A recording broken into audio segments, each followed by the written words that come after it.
Well, thanks for coming by today, guys. Today I am going to be running kind of just a tutorial showing off the Avid 11 rack. So if you don't know anything about the 11 rack, just a quick oversight of it is essentially a guitar simulator. And it is going to simulate guitar amps and cabs inside of a rack-mounted piece of hardware. And so with that, you're essentially going to be able to plug that right into your computer via USB and record guitars right into your DAW using simulated amps. Now, I find this to be something that's been very effective, being a solo musician and writing a lot of the music by myself and not having the capabilities of recording in a traditional sense, where you're hooking up your tube amp to your 412 cab and miking that up, turning up the volume, and doing it very traditionally. So I'd say this is a great option for people who don't have the ability to record their guitars and bass like that. And it also is a very budget-friendly piece of hardware, and they start at $6.99 for that. So I'm just going to walk you through the software on the computer. I'm going to kind of show you some of the different options that come along with the 11 rack, and then I will end it by showing you just some of the presets that I have and that I've created with the 11 rack. Okay guys, so what I've got pulled up here on the screen currently, you're going to see my DAW in the background.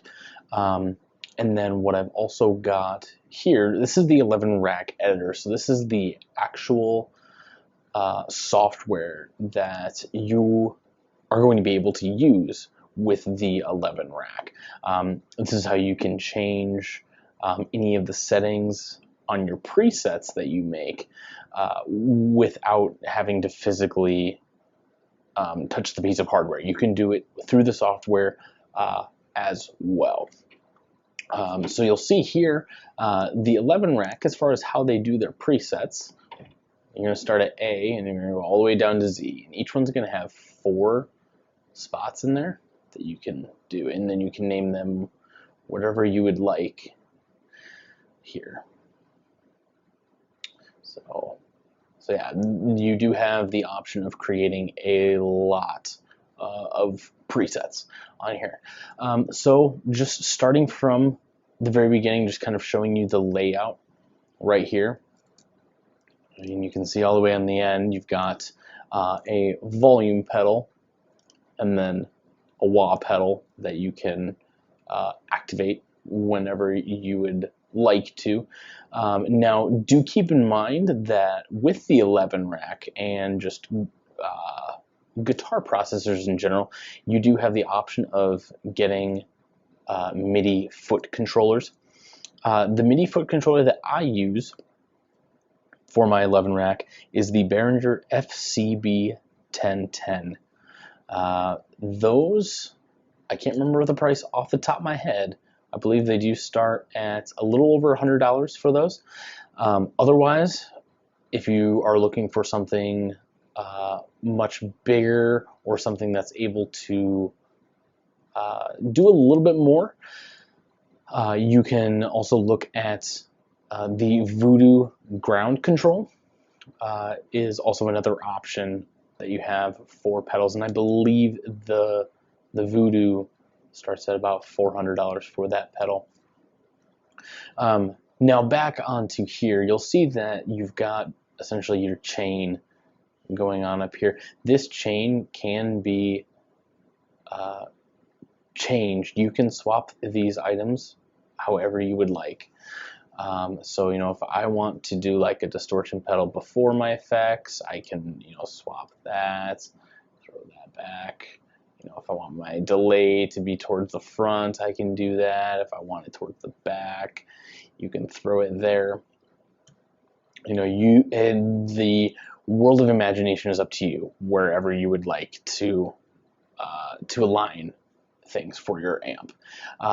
The good thing about it too is that the only time that an amp will stay, looking a certain way is when you save it. So I'm gonna do this for instance here. Like I'm just gonna kind of throw a few items around here, and we're just gonna kind of screw things up a little bit. So let's say I have my amp. I was trying something out, trying to get maybe a different tone, and I kind of moved some items around, and I don't like what I ended up with either. Well, what you can do here is you can essentially just reset it like that. The way I did that, I actually just scrolled on the actual 11 rack itself. It's got a scroll knob, and I just scrolled one spot and then one back, and it just resets it. If you like how you have a certain thing set and it's been modified, what you'll do is you'll go up here, you'll press save, and then save to the 11 rack. That's always going to be the way that you can save an item.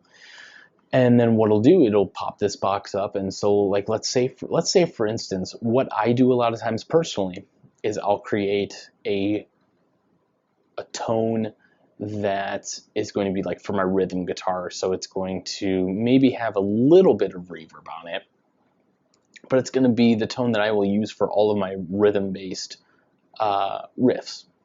I'll also go ahead and I'll add more reverb onto it, maybe even a little bit of delay, and then I'll go ahead and I will save that in just the next bank. So like you'll see here, boom, reverb there. And I also like to make a clean of that tone a lot of times as well. So that would be how you can save those. Now back on to just to the options themselves.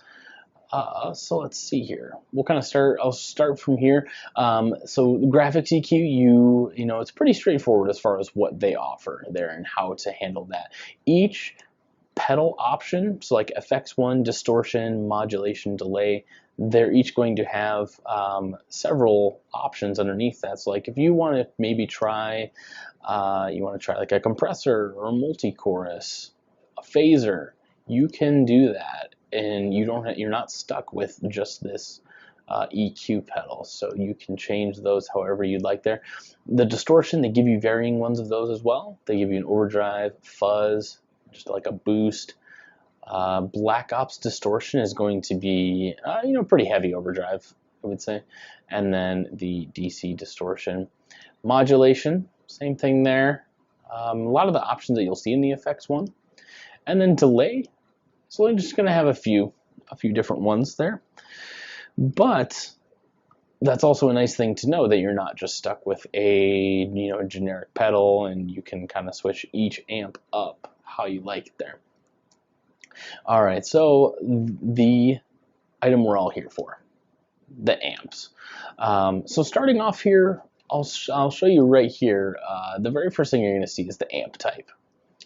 And when you pull this up, they're going to name each one a little different from each other. They didn't name each amp, they didn't just straight up say here that a tread plate is a Mesa Boogie, even though you can recognize by the faceplate of the amp, the logo, you can recognize that it's a Mesa amp.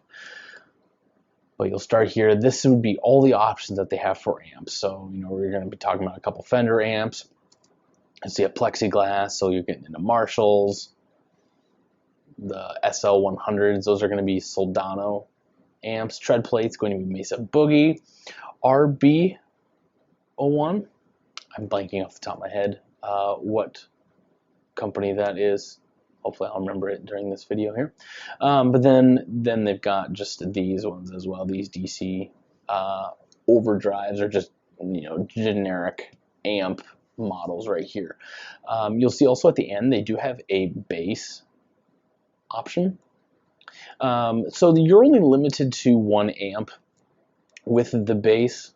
I believe it's 1 or 2 amps that they have in there. So it's a little lacking. You know, you could possibly use a few more options in there, but with that, I mean, you're able to do a wide variety of things. You know, you're able to just get a crunchy bass, or you can get, you know, a completely clean and full bass, whatever you'd like to do there. I typically tend to go with a distorted bass for my tone, and I think that ended up handling it pretty well. So then from there, you'll notice you have a cab type. So open that up, you're gonna have all kinds of different cab options. You know, you'll have a 212, some of them are open back, some are closed back, lots of 412 options. Green, that's I assume that is going to stand for a greenback. It's going to have greenback speakers in that. Classic 30, we all know that that's going to be a V30 speaker in those, and then 810 Blue Line, that's going to be a bass cab there.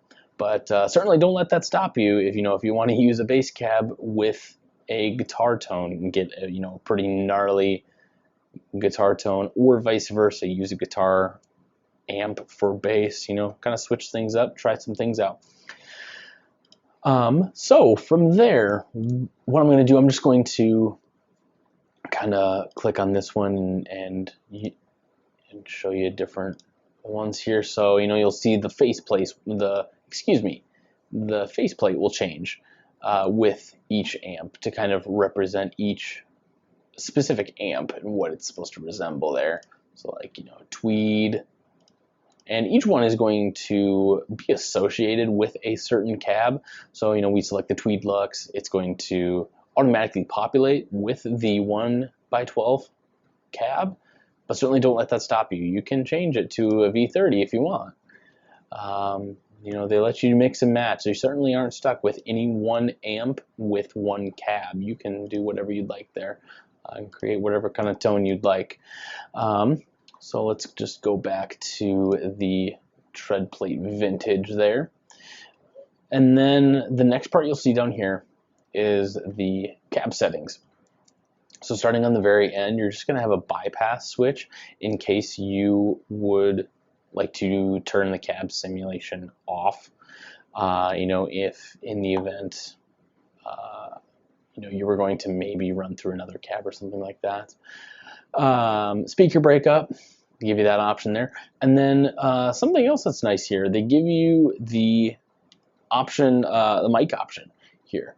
So I always run a dynamic 57, or like an SM57 is technically what that's going to be, and I run it off axis. I think that gets me the best tone, but certainly don't let that stop you from experimenting with on axis, off axis, and other microphones here. So you'll see they give you, you know, varying options here. Here you get a ribbon mic.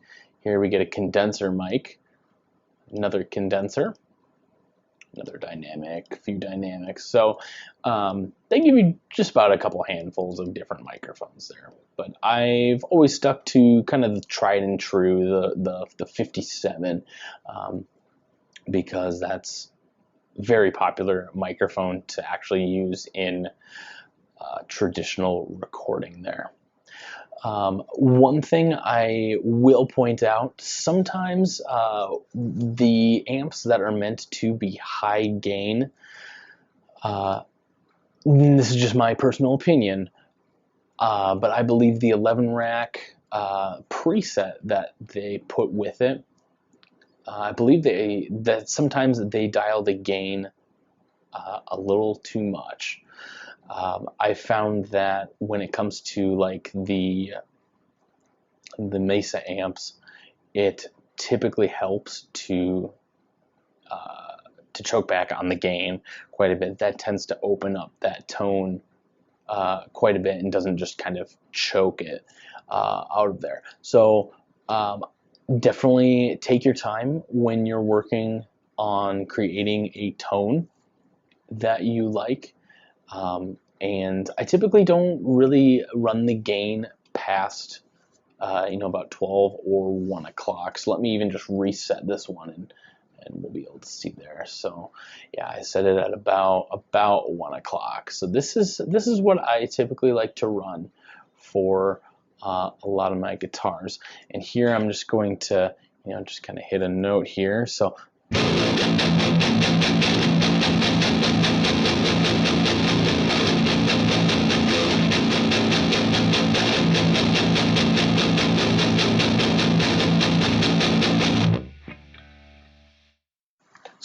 that is what my Ibanez 7-string sounds like. That I apologize for that opening note. Sounded like I must have hit that wrong.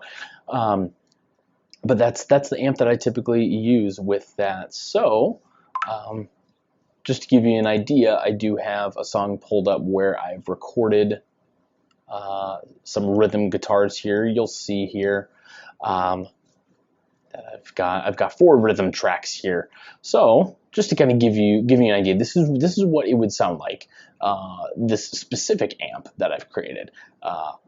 This is what it would sound like after I've recorded it inside of my DAW.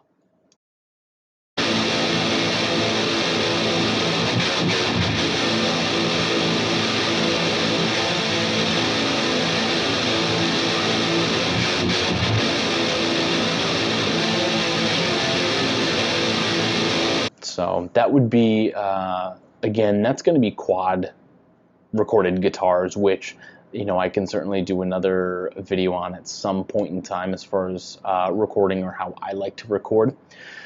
But then another thing that you'll notice too, when it comes down to accessing the 11 rack inside of your DAW, I will say this is something that hung me up for the first little bit when I was recording. About the first day that I was using it, is that they give you many mono and stereo options inside of the 11 rack as far as options that you can use to record it.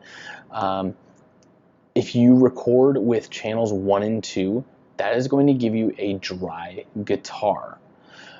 It is not going to have any effects running through. So you may be listening back to your tone through monitors, and you might say, "Oh yeah, that tone sounds great. I want to record with this tone," and you go to record it, and your wave, your sine wave, is going to be very small, very quiet, and it's going to sound like a clean guitar. That is something you'll want to remember. Channels 3 and 4. When you run that is going to be that actual tone that you made in the 11 rack. So that's just something very important you'll want to remember when you get down to recording it. You're always going to want to record with channels 3 and 4. So let me just play it again, and I'll kind of show you what the guitars sound like next to drums as well. So that way you get kind of a little bit of a better effect there.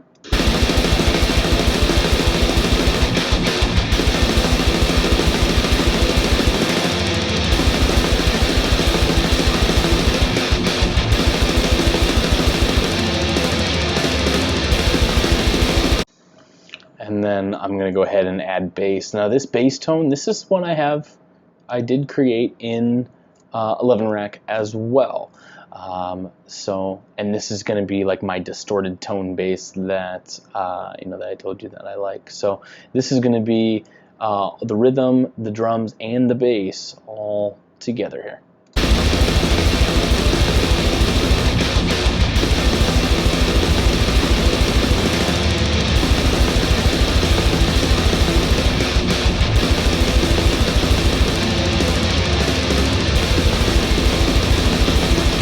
So yeah, there you have it. That would be kind of just a run through, excuse me, of the Avid 11 rack. One other quick thing, just to end the video off, is that, excuse me, there is a website available as well that you can go to download presets that people have made. So there is a community that has created patches that you can that you can download and you can put into your 11 rack of certain amps. And the website is called 11rackpresets.com, and I'll include that link in the details in case you would like to go there and just kind of explore it, kind of see what kind of tones people have made. But that is an option. So, you know, if you're ever sitting and you're trying to make a tone and you're kind of getting stuck, or maybe you're not sure exactly how to make it, you can always visit that website and see if someone's made that tone that you're looking for. So then that way you can cut down on the time spent for that. And a lot of times once you download that, you know, you can just throw it right into your 11 rack, and then you can tweak it from there. You know, it's not like a stuck preset where you can't touch it, like it's locked.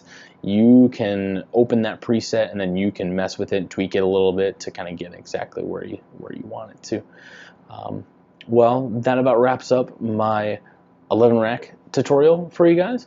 Hope you like kind of the brief run through I gave there. If you have any questions regarding the 11 rack, please feel free to leave them in the comments, and I will certainly try to answer any of those questions if it's, you know, something I am knowledgeable about with the 11 rack. One thing that I have not experimented with the 11 rack is reamping. Reamping is not necessarily my expertise. It's an area that's very foreign to me. So I will just throw that right out there. But as far as any other questions you might have for the 11 rack, definitely feel free to leave them in the comments, guys. I appreciate you for watching.